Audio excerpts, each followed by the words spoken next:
Volkswagen's ID.7 showcases a different level of drive and battery technology to anything previously seen from the brand, and manages to do so with a polished presentation that for some will make this smart executive 5-door a really credible alternative to similarly sized offerings from the premium makers. Predictably, this ID.7 delivers a very tranquil driving experience, not really because of the subdued levels of wind and road noise, although they are very well suppressed. It's more because there's such a measured, predictable feel to everything that this Volkswagen does. A sports saloon it isn't, but what two-ton EV of this kind can ever really be that? There's lots of fresh drive technology here, principally with the new 210 kilowatt e-motor known in VW circles as the APP 550. This differs from previous VW Group EV motors with stronger magnets, a higher wire cross-section, more windings and improved cooling, all of which ought to improve efficiency and power, rated at 286 PS. This ID.7 was launched in single motor rear driven form, that's what we're trying here. A dual motor all-wheel drive GTX performance version will follow, and that'll pair the 286 PS rear motor with a 108 PS front motor for a combined output of around 395 PS. You'll want to know about the drive range on the mainstream models. The familiar 77 kilowatt hour Pro battery offered from launch, which is what we have here, will take the car up to 381 miles. A larger Pro S battery at 86 kilowatt hours, the largest VW Group battery to date, will arrive later to improve that to 434 miles. To get anywhere near those figures though, you'll need to almost permanently progress in the most frugal of the available drive modes, Eco. The others are Comfort and Sport. The latter's the one you'll need to release the powertrain's full 545 newton meters of torque and to replicate the claimed 6.5 second sprint time to 62 mph en route to the usual ID limited top speed of 112 miles an hour. Thanks to the standard fitment of the latest version of Volkswagen's DCC adaptive damping system, these settings are able to influence ride quality as well as throttle response and steering feel. The brand doesn't though offer the driver any opportunity to alter brake regeneration. There's just the B setting on the drive selector if you want to more greatly energize the battery off throttle. Talking of the battery, you're going to need to know about charging here. The 77 kilowatt hour Pro battery that we have here can DC charge at an appropriately rapid public point at up to 175 kilowatts, which isn't particularly impressive, but does allow for a 10 to 80% top up in 28 minutes, which would add about 205 miles of range. The 82 kilowatt hour Pro S version can charge it up to 200 kilowatts, which is a bit more like it. At home, the AC charging time from an 11 kilowatt wall box is 8 hours. I will need 12 hours 15 minutes from a more typical 7.4 kilowatt wall box on a single phase supply. Plug this 77 kilowatt hour Pro model into a domestic socket though, and you'll need an incredible 39 hours and 30 minutes to charge it from empty to full.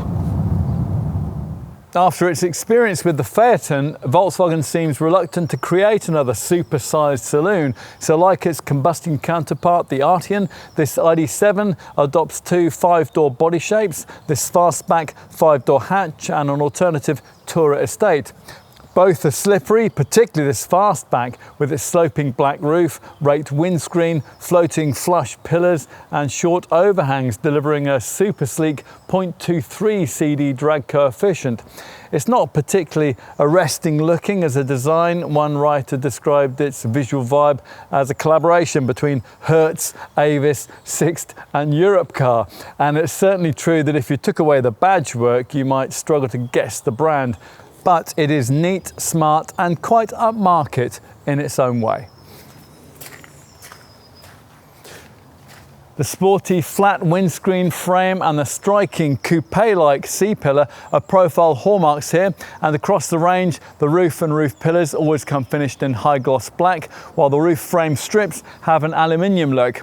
A defining style element of the ID.7's wind-cheating silhouette, that slippery CD factor is, as I said, 0.23, is the subtly upward arching character line located below the long window shoulder. This ID.7 is 4,961 mils long. That's a full 44 mils longer than the latest station wagon only Passat, and that makes this 7 the largest ID model to date. At the same time, this fastback is also the lowest ID model we've yet seen, with a height of only 1,536 mils. The dark Hudson black rims fitted here are 19 inches in size, 20 inches are optional, and they come fitted with air-stop tyres, and unusually they feature drum brakes at the rear. The front continues with the familiar ID series look, a stubby bonnet flowing into flush headlamps connected by an illuminating strip with a white designated Volkswagen badge in the centre. These LED headlights feature a narrow LED strip for the daytime running lights, along with indicators integrated at the top of each housing, and as standard they include Matrix IQ light tech. As you'd expect from an EV, there's no attempt at a grille. The nose section is largely closed, with visual character defined in particular by the three-dimensional design of the bonnet. This does actually open, but there's no space for anything beneath it apart from fluid reservoirs. Lower down, there's a prominent square panel for all the radar tech and tall, narrow corner air curtain cutouts. Horizontal lines emphasise the 1862mm width of the body at the rear of this fastback. The most dominant line is a horizontal LED strip which extends outwards into the wraparound LED tail light clusters. These can optionally display in 3D with animated brake lights and dynamic turn signals.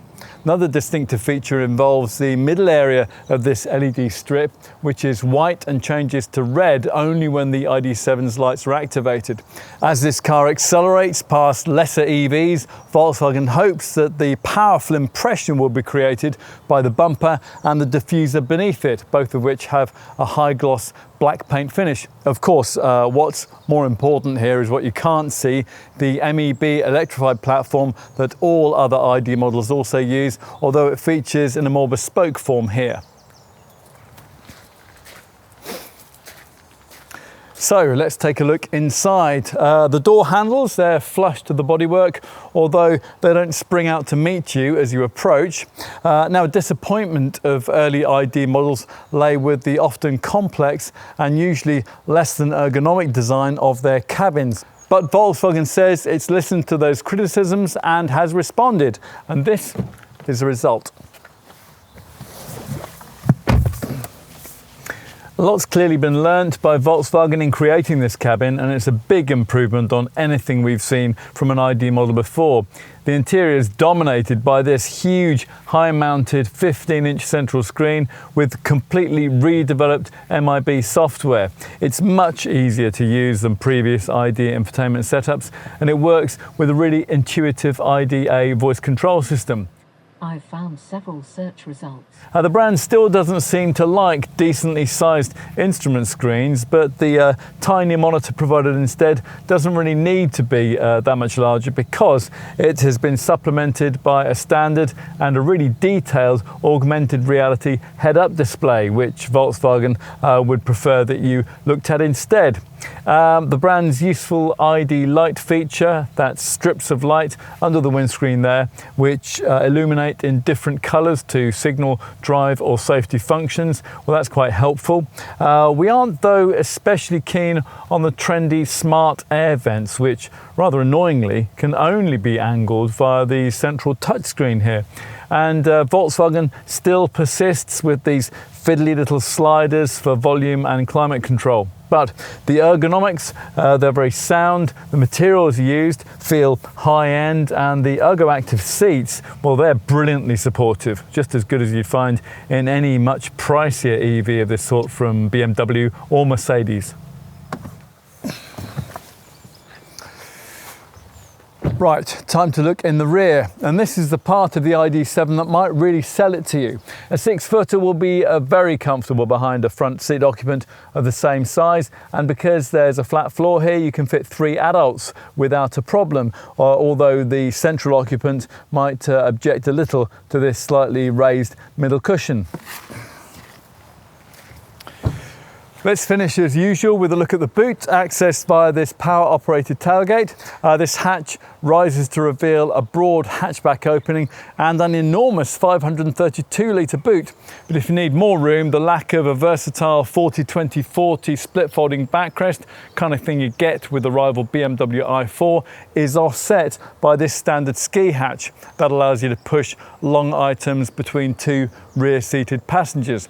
If you need more room, then the rear backrest folds via these 2 sidewall catches.